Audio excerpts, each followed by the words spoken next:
Cut 2.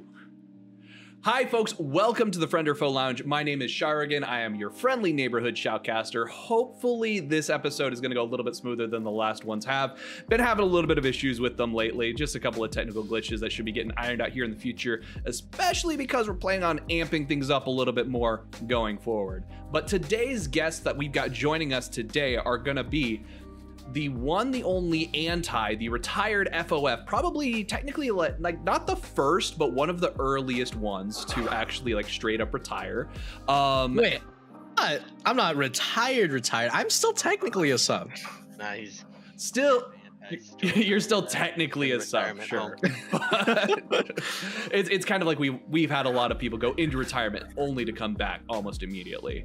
And then we've also got Red, who is basically you're kind of like my co-host this time around, which I appreciate having the extra support. It's nice for me. And then we've got Art of War Esports. Formerly the meme team 1499 gaming. I know that was one of those, or Oriri.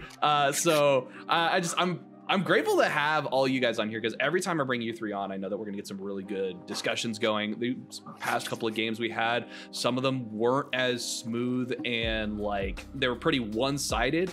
But I think it's been great that we've been seeing a lot of really strong competitiveness from all of the players, to basically where even when a team falls like 3-4K gold behind, they're still gunning for it, trying to find those picks, trying to make those fights work. And sometimes it does, and they end up turning the whole thing around. So it's like, that's how I've been seeing this whole thing going.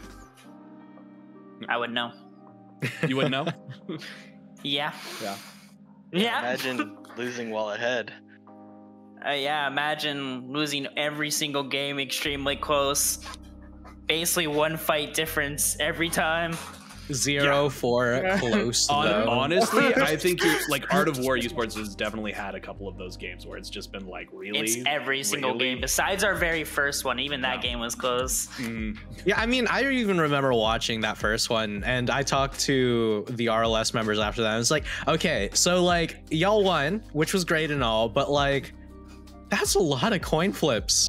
I thought with me not being there, y'all wouldn't go for those, but I mean, okay, you know, just gonna continue my legacy of coin flipping everything. Right. All right. So, was there any game in particular you guys wanted to like make sure that we talked about? Any particular events that you saw coming up? Because for me, it's like we can just hop right in here and just get going. Really start from the top. Just start right from the top. Yep. All right, let's go ahead and do that. So, hit that button there, that button there.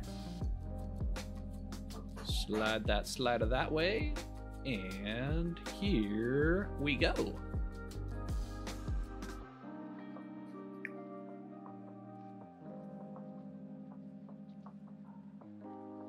Yeah, that's true. One thing we didn't see. All right, so first game that we had going was Team Beat Boop versus Rapidly Losing Sanity.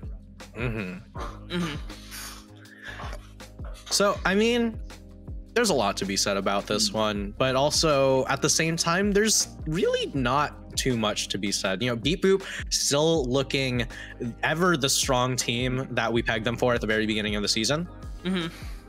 And with so many things that you have to try to take away from, you know, either top lane, mid lane, bot lane, it is definitely going to be tough for teams to play around, especially if they're not, you know, already hitting the ground running. And RLS has always been slow to start. So, you know. How do you feel RLS has been doing, by the way? Just relative to you kind of stepping off and kind of taking a seat back, watching your team play and how they've been performing so far this season. Where do you kind of sit? Honestly, this is about exactly where I anticipated it to be.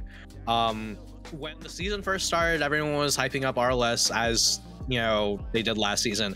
And I said, hey, I mean, I know that this team, honestly, the players themselves should be fine. It'll eventually grow to play really well together. But I don't know how strong, you know, RLS would have been out of the gate, because they always tend to start off kind of slow.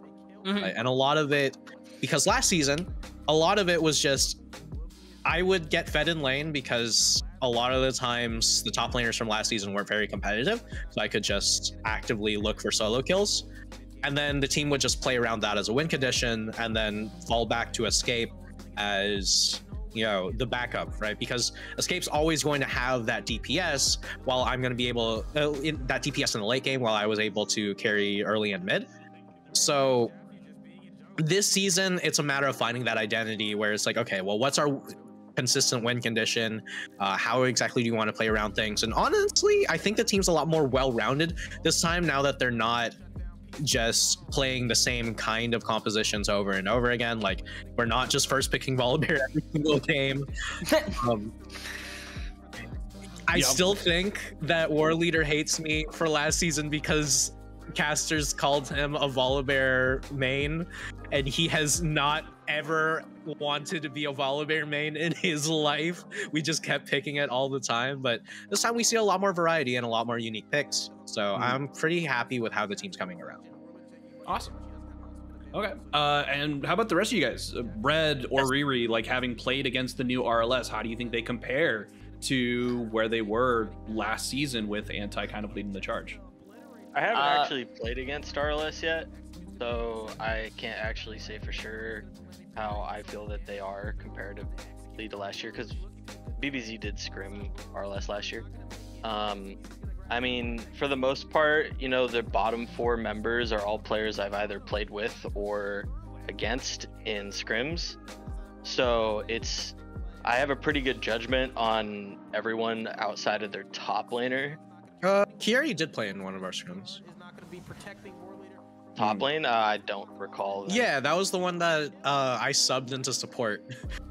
I don't recall that, to be honest. Yeah, it was a long time ago. But so it's, you know, it'll be a fun matchup. You know, I believe we play them Monday, or I guess today when this comes out. And I'm looking forward to it, you know, although I'm not a fan of people who play Darius and Tryndamere, and Kiari plays both. So yeah, not looking forward to that potential. All I'm gonna say is that the Tryndamere pick, I remember Kiari, I told her, hey, you should try out some Hullbreaker Tryndamere, and she just gave me like a sour, I really don't want to do this, but she tried it out in some norms and she was like, I hate that I enjoy this. Yeah, I'm kind of just done with Hullbreaker as an item. I'm okay with it to be gone. Hey, you heard me on cast. I was saying I miss Banner of Command. Banner's kind of tight. I was in that game. I remember going like, no. I like the 5 Banner Pro meta. That shit was tight. No. I miss Ardent Sensor meta. I don't miss the Banner meta. No one likes Ardent Sensor meta. Ardent Sensor meta was the most honest meta on the planet. Like, I'm an 80 carry at heart. I love Ardent Sensor meta. It's like, I'm a tank player. I hate Ardent Sensor meta. Yeah, because the NMDC finally had damage to actually hurt you. Yeah, back to Tarek duty for you. Yeah. All right, Oriri, any thoughts before we jump into the Wash YUBI game, because we've got that going right now? From what I personally recall of the RLS, it didn't seem like too many things changed, but maybe that was just like a fragrance of Anti still, like, they thought Anti was still there when I played against them. I don't know. That's definitely a possibility, but it was like, hey, Anti is in the top lane. It wasn't Anti. just similar plays. Yeah, they did a lot of similar plays that they did with Anti, but that just could be just adjusting. Yeah. All right. Well, you know, okay, so like definitely RLS is going through some growing pains, but it looks like they're doing pretty good. I do think, like, looking at the Wash YUBI game, YUBI does end up pulling out the win in this matchup. However, Wash gave them one hell of a fight. Like, there was, like, I was kind of surprised to see how on the ropes YUBI got put a couple of times. Except it definitely seemed like they were playing more for the long con, as we can see in this fight right here. As a player in this game,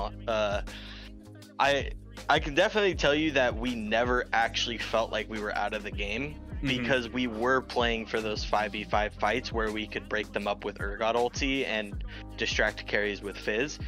Like, obviously there was some speed bumps, you know, we had some mismanagement of tower aggro in this dive, which resulted in a 2-for-2, which isn't ideal.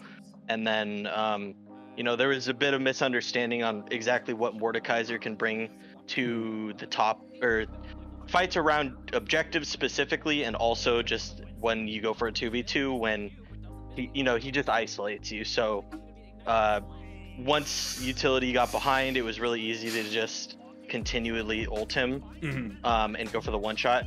I actually think this fight was the actual turning point. I agree. Wash put way too much into a 0 and 7 jungler, and I basically was able to just take over the fight at this point. Yeah, you basically separated them, it seems like, from like into two separate groups, and the attack damage guys on the top couldn't get down to the damage dealers on the bottom because they would have to cross through 4 members of your team to get there.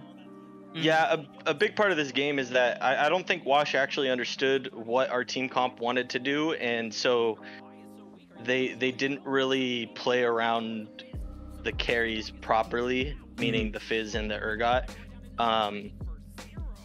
You know, they had one of the gnarliest counter picks possible top lane. Playing Urgot into Mordekaiser just sucks, and I don't think they capitalized enough on it. Sure seems that way. Any thoughts? So you're saying?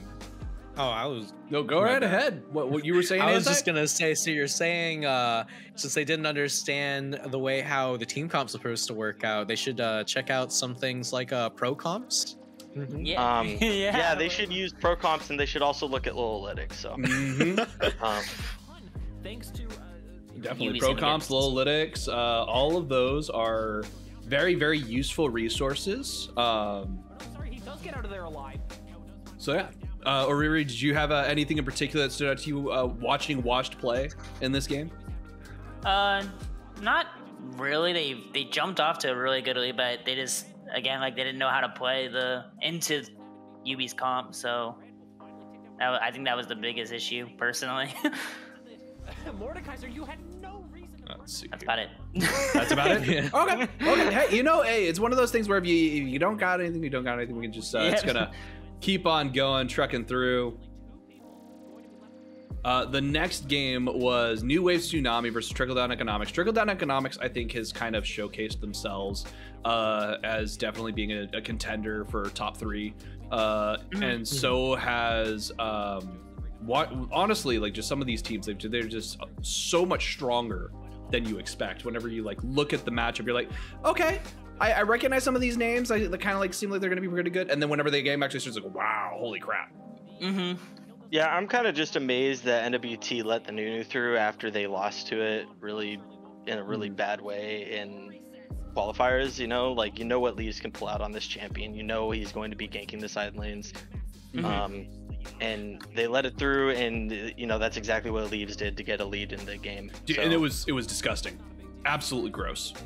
I mean, while that's true, I do remember during qualifiers they did have a game where Leaves was on the Nunu and they played incredibly well in order to neutralize it. So maybe they just thought that, hey, you know, we've already played it against it before, we figured out a way how to deal with it, and they didn't pick it in that game 3, so it's probably not a threat. And then Leaves decided to show NWT that they were definitely not correct. Yeah, absolutely not. And there were a couple of moments where they tried to outsmite a Nunu, which it can be rough. I'm kind of just on the fence about this NWT draft as a whole. They opted into a not so great matchup for the Jace and then picked TF Xin Zhao, and that indicates to me that you want to be playing towards that top side, and it's just really hard to do when there's a Nunu that can really quickly follow up a gank, and then on top of that, Kled is notoriously difficult to kill due to, you know, the dismount and then remounting if you can't get it. So I don't think it was the right time to pull out a composition like this, personally. Yeah.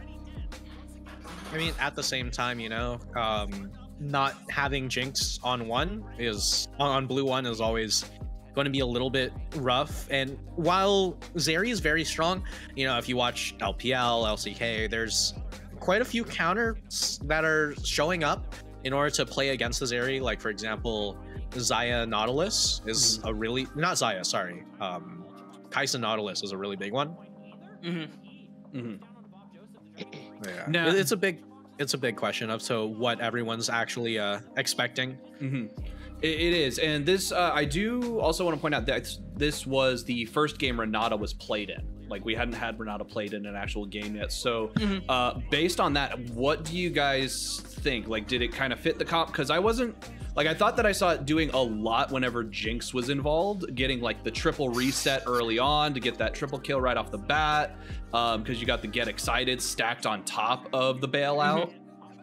I think it's nothing. So Renata, you could have had Lulu there and done the exact same thing. Renata's cooldown on bailout is significantly longer than any of Lulu's skills, and Lulu can just chain buff up your AD carry. Renata does bring an interesting thing where she has the ultimate, obviously, and then she also has some really cute things she can do with her Q, or I don't, whichever one that can move people around. The Q.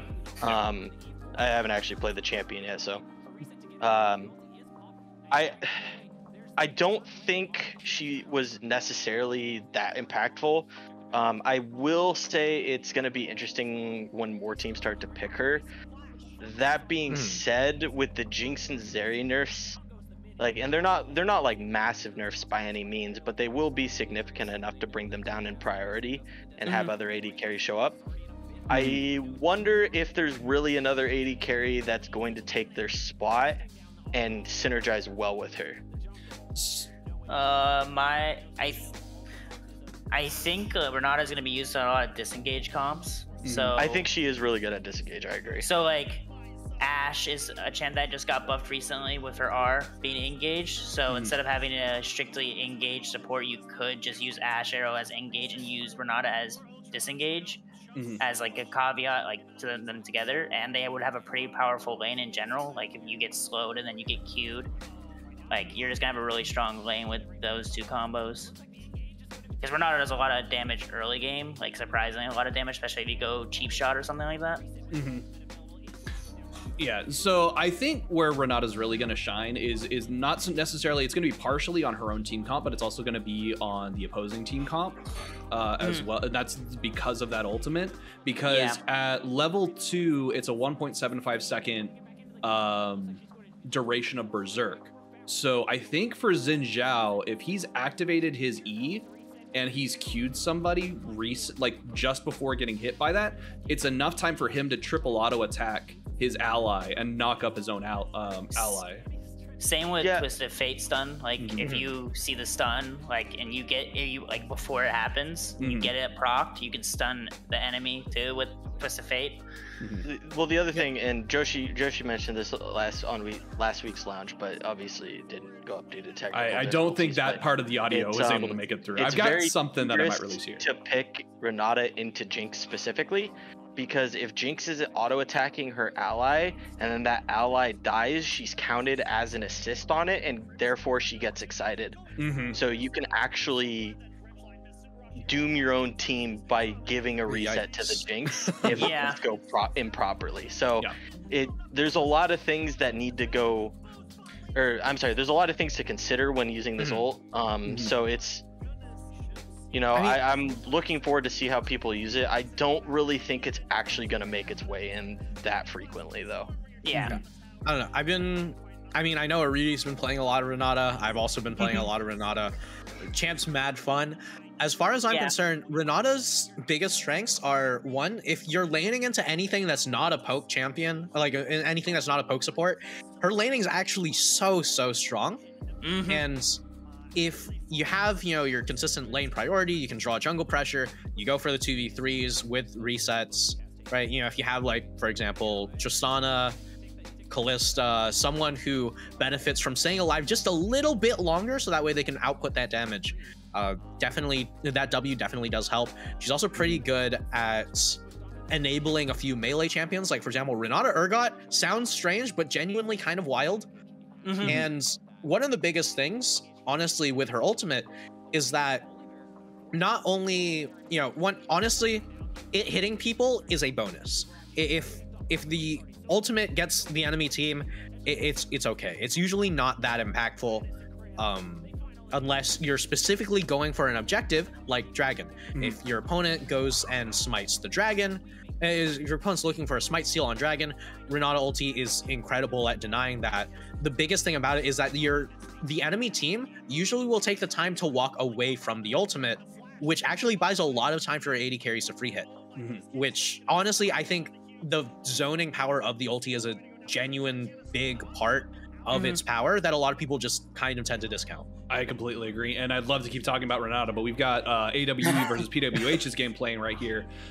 So as someone who is a pro comps connoisseur, Oriri, who used the promo code FOE25 in order to get a 25% discount on their subscription for the first, I think it's the first month or the first year, whichever purchase you make first. So remember, use that FOE25. So with that, was this one of those games where you kind of like to start, like, how did you feel going in against PWH? Because they are one of the brand new teams. It's not like Watch was built around Hubes. We didn't have much of a like based off their like games and stuff like that, they seemed pretty decent. We did not know like what to expect, what they're gonna draft against us, where you like draft relatively skirmishy comps in general. So we did not know what they were going to pick into this because they relatively do scaling, so maybe they changed that. So we just drafted what we normally see what they did. They went into their scaling still with the Corki and with the more secured. They played around Corki, but they played around it really well. This is my first time using pro comps, so it took me a little bit to get used to it. Yeah. Well, you think it's a pretty useful tool? Oh yeah, it's 100% a useful tool. One of the things these are not paid actors. These are not paid. We are not paid. We're not paid. Unless you are on then you are paid. Yeah. But we're not gonna talk about that. In general, we played this comp decently well, like in the middle into late game, but we played it really bad in the early game. Like we wanted to play around Kate Karma, but me and Vio kind of inted it, not gonna lie. Y'all spent a lot of time making Dr. Schmeckles have a really rough day, I noticed. No, I think a lot of that comes from I would wager that Schmeckles has not played against a lot of Gragas top. Probably not. And because when you play against Gragas in a solo lane, you start to pick up on the tower is a dangerous place, and and we saw him die twice under tower, and I think that just speaks to the inexperience in the lane.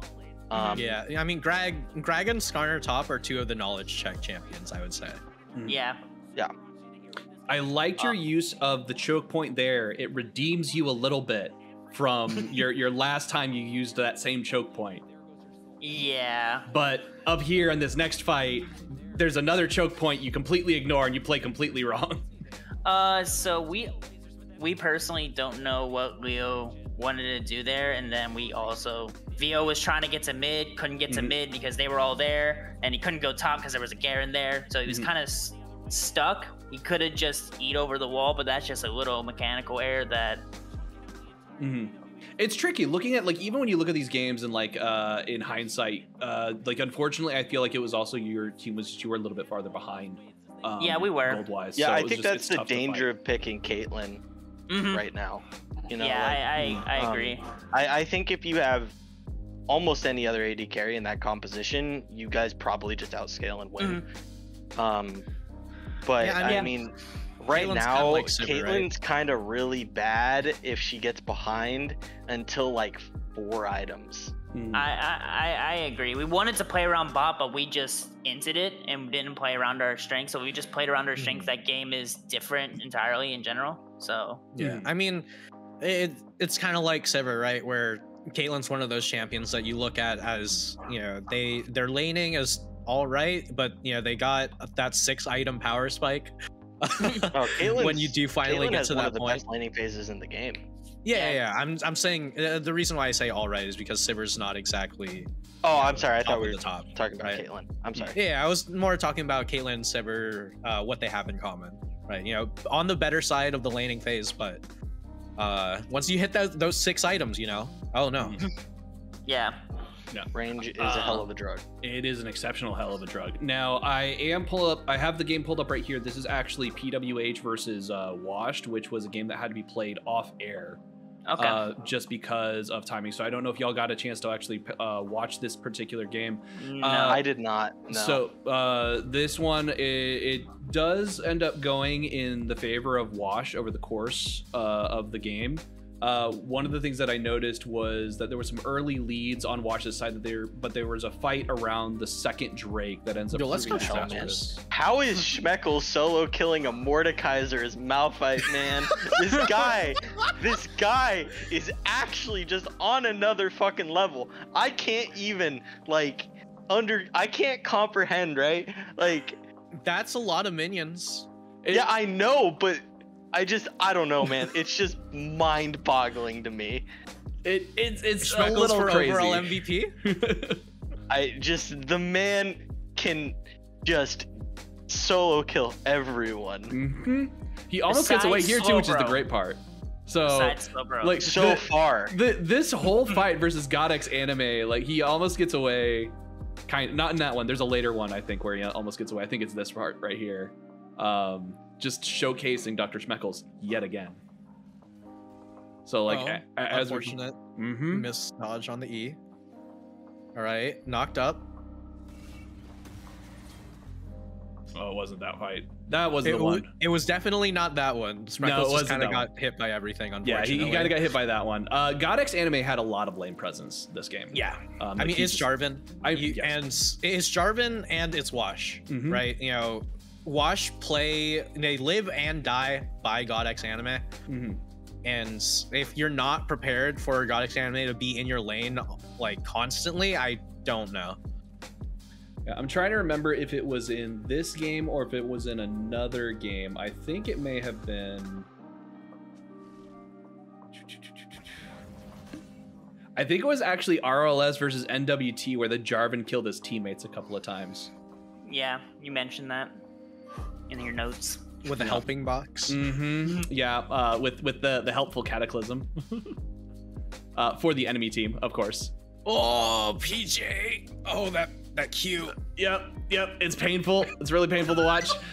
This may have been another game. So I've noticed, I think we may have actually made Dr. Schmeckles' day worse. This is the fight I was talking about for the fight with second Drake. So they get the Drake, but it just ends up going so poorly for them.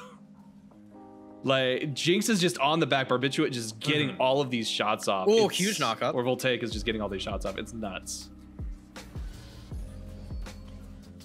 Yeah, I think that's just really indicative of Wash, like that fight right there. Like they were incredibly split up, which was, you know, it's incredibly reminiscent of the game we played against them, except PWH's comp isn't designed to make the enemy team do that, right? But you could show me this fight, and I'm like, oh yeah, this is just really split up.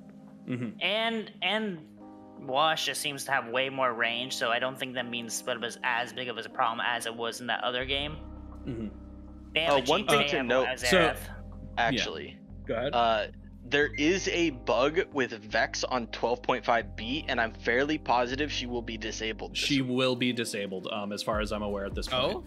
I do like the revenge kill. There's several teams that have been using her, so this is a meaningful thing to bring up. Yeah, what exactly is the bug again? I am not familiar with what the bug is. I just happened to see that there was one, and I believe staff were talking about disabling Vex. Vex being disabled. Oh, I might come back. Yeah, so you might come back just specifically for these sets of matches, just so you don't have to deal with that champion? I mean, all I'm gonna say is if I can play Irelia, I'm happy. Now, one thing I did notice was throughout the course of this entire game, Wash seemed like they were in control even when they were behind. Like you can see here, they're fighting with a 1000k deficit, and that's kind of where they sit for most of this game. But it's like PWH seems to get a little bit cocky and throws their lead throughout the course of the game. It just ends up flipping around on them. Yeah, that was not the most ideal of TPs, unfortunately. So it seems like she can just cast her ultimate in any time she wants, no matter what. Wait, what? Yeah, so she uses her ult, gets the kill, then dies within 15 seconds. She's able to cast her ult at pretty much any time, from what I'm reading. Oh, so it just doesn't go on cooldown? Yep, it just keeps. You can just keep doing it over and over again. Well, That's then a little wild. Yeah, as long as you get a kill, as long as you get a kill with it. So if you don't get a kill with it, like within the cooldown time, like you know the recast time or whatever, like if you, yeah. So from what hold on, let me pull. So you just pop it right before you die. Yeah. Interesting. Okay. Good to know. But yeah, so that's how that game ended up going. I wanted to start off with that particular game just because it was a unique situation where there was a family emergency and it had to be played off air. But going honestly, back, it looks like a banger of a game. Oh, it was an absolutely fantastic game. I'd go check it out. It's on the FoF VODs YouTube page. Link will be in the description down below, so you'll be able to actually go watch the full game. And it is an absolute banger of a game. There's a lot of really great League of Legends that's played across the board. And it's just something to keep in mind there. Now back to this one though. This is the game where I was mentioning with the Jarvan, and there's going to be some funny stuff that happens. Oh baby. So this game, I don't really have much insight on. I was unable to catch this game. I'm excited to see how that goes. Again, we release. Another thing we do is we release these videos. They are recap videos. They're released, I believe. We try to shoot for the Friday at the end of the week so that you're able to actually. You think I watch anything but my own recap? Do I think you should so that you can get a one-up on your opponents? Yes. I don't need to. My draft tyrant does that for me. Fair enough. Fair. Right there. This is the deadly, just look at that. The fact that Escape gets away. Yeah, I mean, that's just a matter of new wave. The bot lane and jungler didn't have an idea of who they wanted to focus there. Volley going for Jinx and Nautilus going for Braum is a bit rough, but and, you get a kill out of it. Honestly, one of the big things about this game, though, is that, I mean, it looks kind of iffy at the beginning, right? And then you close your eyes, you come back 10 minutes later, and RLS look so much better. Well, they do until War Leader traps 4 of his teammates in his Cataclysm. Don't worry about it. Yeah, speaking of, I might as well just hop right to that fight. I think it's right here. Like this whole situation right here, I was like, RLS has the potential to just straight up throw this game at this point, even though they're 3K ahead at the moment. It's right here. Let's see. Yep, right there. Oh, there it is. And they're just reactivate it. Just reactivate there. He just needs to reactivate his R. You can drop the R. It's yeah, but now the opponent's sitting inside the Mordekaiser passive. Don't worry about it. Don't worry about it. You see, it's still 3v3 at the end. Yeah, it's still 3v3 at the end, but they have to give up Drake. Or Drake just doesn't get. Or no, wait, the fight keeps going. Yeah.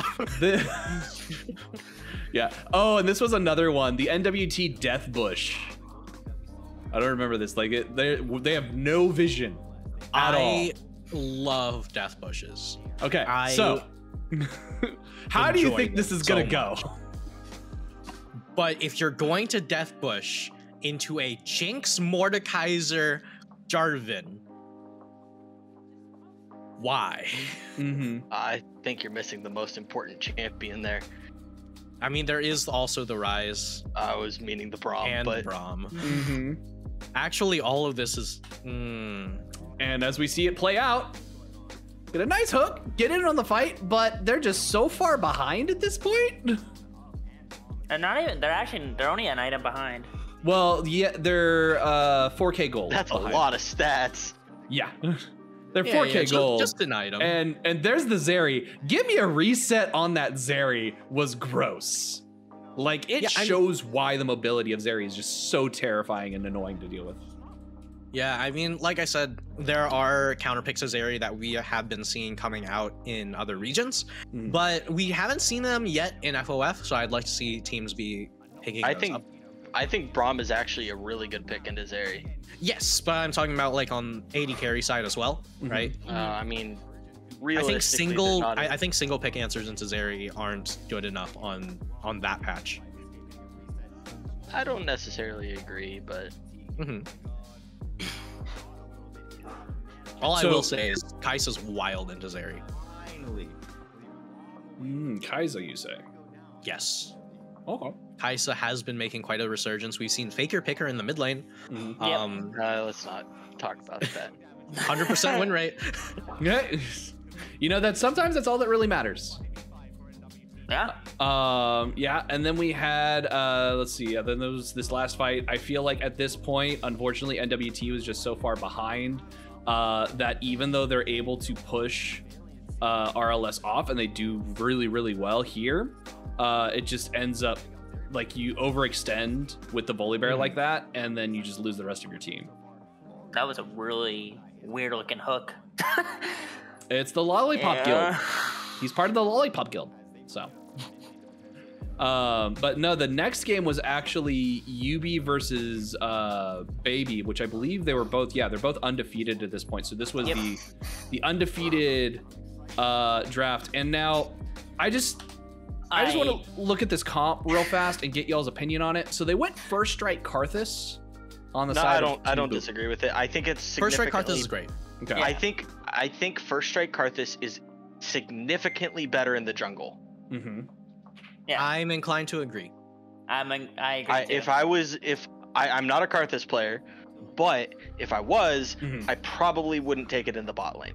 See, I wasn't questioning the First Strike Karthus in and of itself. I was kind of like in regards to the Hecarim, Lissandra, Karma, Gangplank comp into YUBI's comp, where you've got those two massive tanks on the Mundo and the Urgot. All I'm gonna say. Oh god. All I'm gonna say is that during draft, while I was watching this, I think I remember shouting, "Please ban Mundo." I feel like, and then I do remember going into this game, if you look at the items at the end of the game, there is not a single healing reduction item on the side of Baby. I believe Dr. Mundo's his ult, when he ults, it reduces the effectiveness. No. So the way that it works is when you pop the ultimate, you gain base HP, you gain bonus HP temporarily, and it cleanses off any Grievous wounds, but then they can be reapplied after that. It's similar to Soraka ult. Yep. Okay. That's what it was then. Yeah. I mean, one of the big things about it, right, is I think that if you're Baby in this comp, you have a Karma, you build Putrifier first item 100% of the time. Because Chemtech Putrifier is just such a high value. Right. I don't even think you need to get it first item. I think they could do it. I think you could easily make it work second. I think supports tend to not get enough gold to really justify dragging it out. Because you want to be fighting in the mid game. You want to be fighting in the mid game with this comp anyway. With the Lissandra, with the Karthus, and the Hecarim all spiking early on in around the same time, right? You know, obviously everyone's going to scale, right? But once you hit those mid-game power spikes and you want to be fighting around the choke points, around the objectives, having that Putrifier on point just makes things significantly more doable. In the meantime, you have Red walking through the entire enemy team, just destroying everyone's hopes and dreams. Yeah. You become absolutely disgusting. So here's my counterpoint to why I don't actually think Karma should be picking up the Putrifier. Karthus is such a good user of it, and the thing is that you're at this point where your two of your main damage threats are Lissandra and Karthus, and you're playing into a Mundo, right? Mundo's naturally just good into magic damage champions. So at that point, you could build more damage, but the Karthus had the most damage in the game by 15,000 damage, and none of the fights were even close to killing me. So what's 800 gold? 800 gold, just pick up the Oblivion Orb at some point, right? I mean, my thought, right? I mean, I understand what you're saying. My thought is more along the lines of, if you don't want to be reducing Karthus or Lissandra damage because you do have this tank that's going to be difficult for you to deal with, right? So you want to be able to get that gold into, you know, that pen, that damage early on, right? I don't think that buying a Moonstone is going to help like your team survive long enough to output the same damage. 100% he should have built Shurelya's. Like, yeah, like what's Mundo gonna do when you run away from him, right? Like he doesn't have any gap closes, he doesn't have any hard CC, he just throws a cleaver at you and slows you. So I think Shurelya's should have been the play, and every time I was in the back line, they just Shurelya's and run away and disengage the fight and wait out Mundo ult. But obviously the question really does just become, you know, with Putrefier, does Mundo die? I think the answer can be yes. I think that without Putrefier, the answer is basically never yes. That's fair. Yeah, and is the other thing that I think is really important with the Putrefier is you've got a Janna on the opposing team. So like that is a Monsoon that could be doing a massive amount of heals. If you can just make it sure that that doesn't end up happening, you don't have to worry about disrupting it, which is the more ideal situation, but it just gives you an extra option to deal with it. And Urgot's going to have healing in it anyway too, so he's another champion that you just kind of Urgot doesn't have as much healing as people think he does. He doesn't, but it's like it's one of those things where it's just an added bonus, you know? Yeah, it's like it's just enough to cause you an issue if you're not paying attention and ready for it. If you just get rid of it, you get rid of it, and then it's like icing on the cake.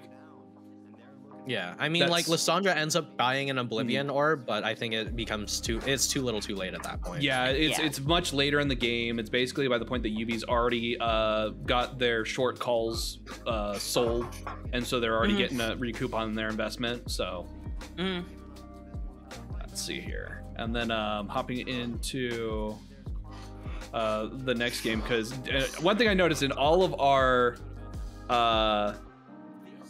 highlight vids, YUBI and TDE tend to take up like 15-minute slots.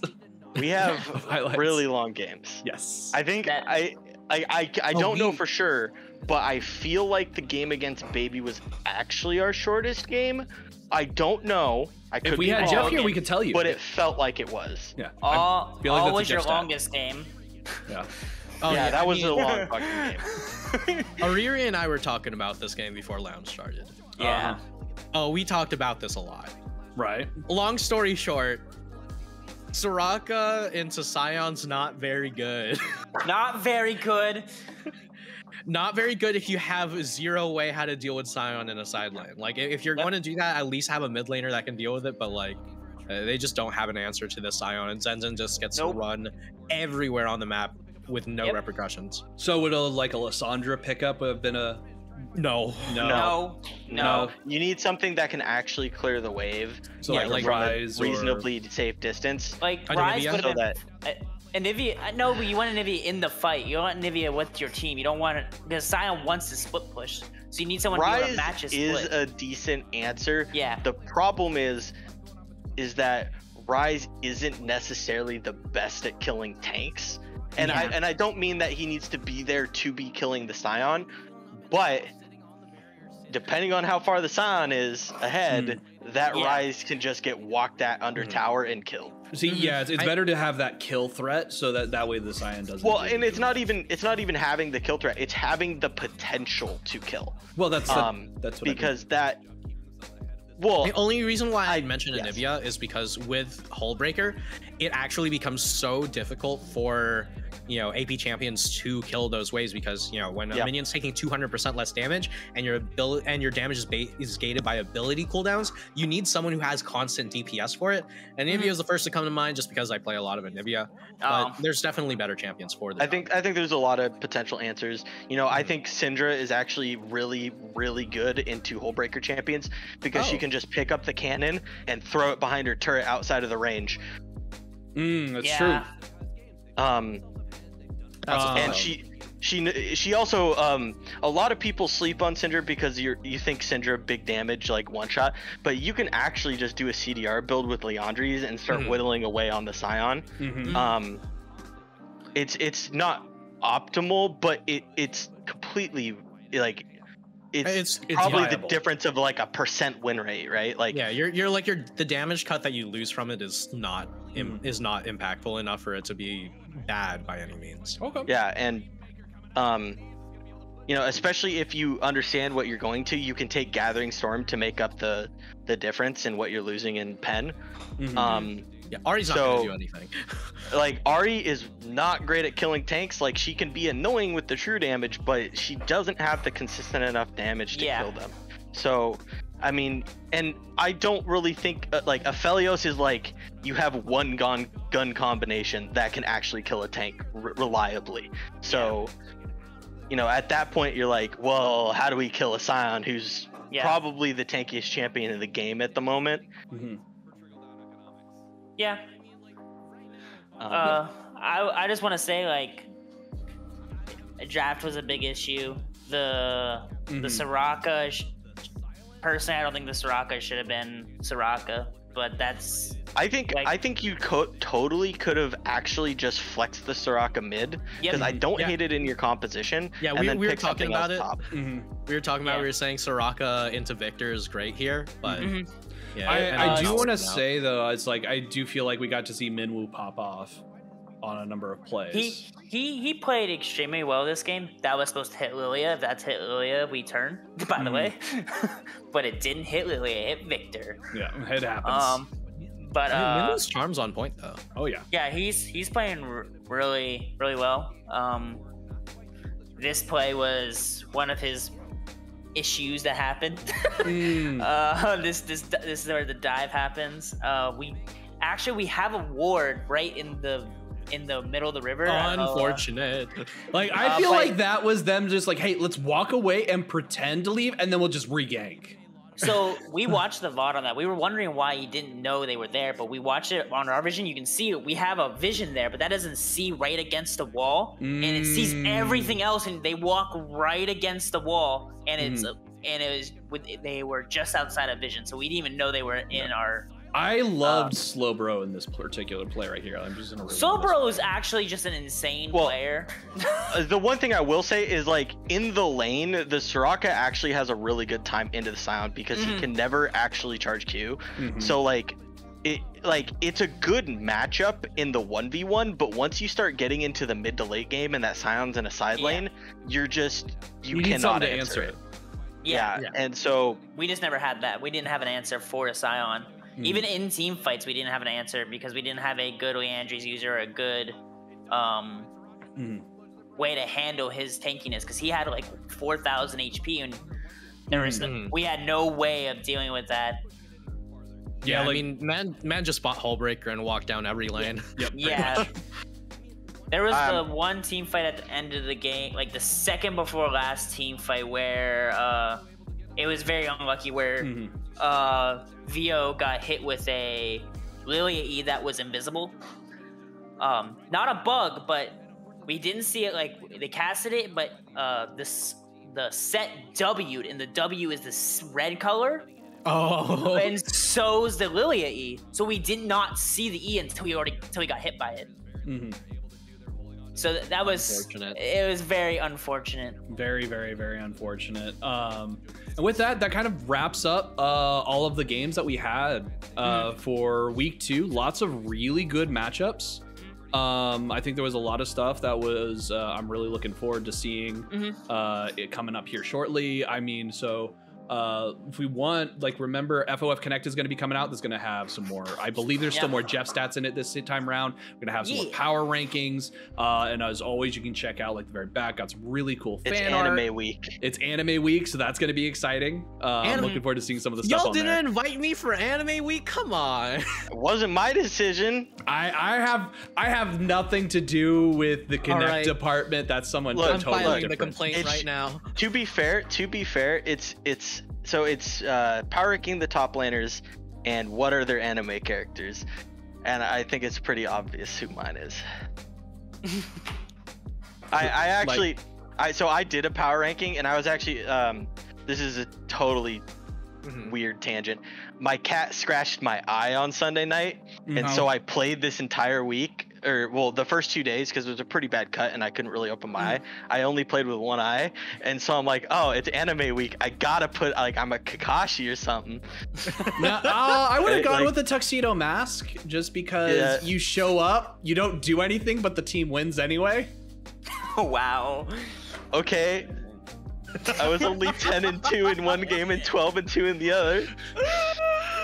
Oh God, Sharogen firing shots. I'm tilted. Oh, I'm tilted. Lord. No, but yeah, no, I was tempted, but I couldn't pass up the Pokemon. I couldn't.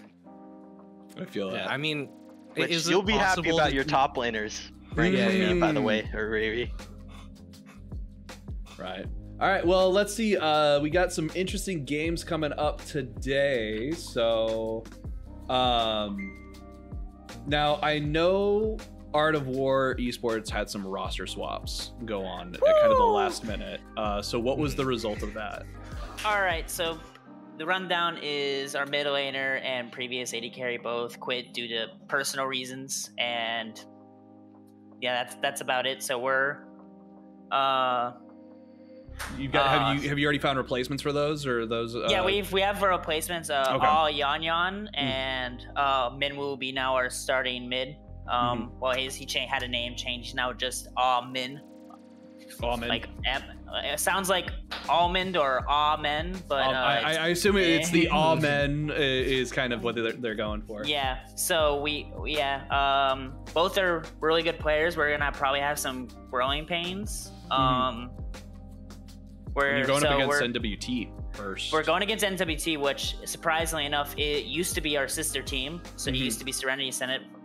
So not saying it's a rivalry, but nothing against them. A little bit of rivalry in there. It's hey, a little bit of a rivalry. Rivalry is good. You always got to have that one person you got to be hunting for.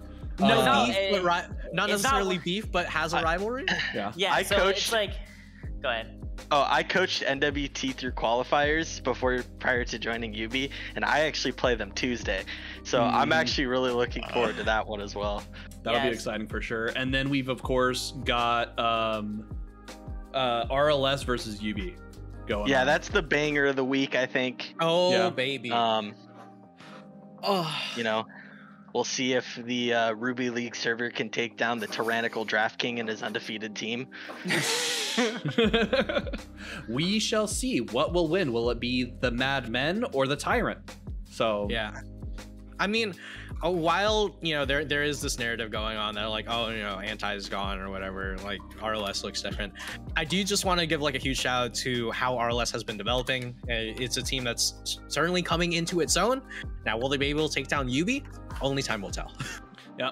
All right. So with that, I want to say thank you guys so much for dropping by. So we're going to go ahead and call it here. Folks, thank you so much for joining in, sticking around, watching the lounge. We greatly appreciate all your support. Want to do a special shout out to our sponsors, Adobe Creative Cloud, Art Institute, Pro Comps, and Logitech Gaming. Greatly appreciate everything you guys have done for us and help support us along this way. And with that, we will see you on the Rift.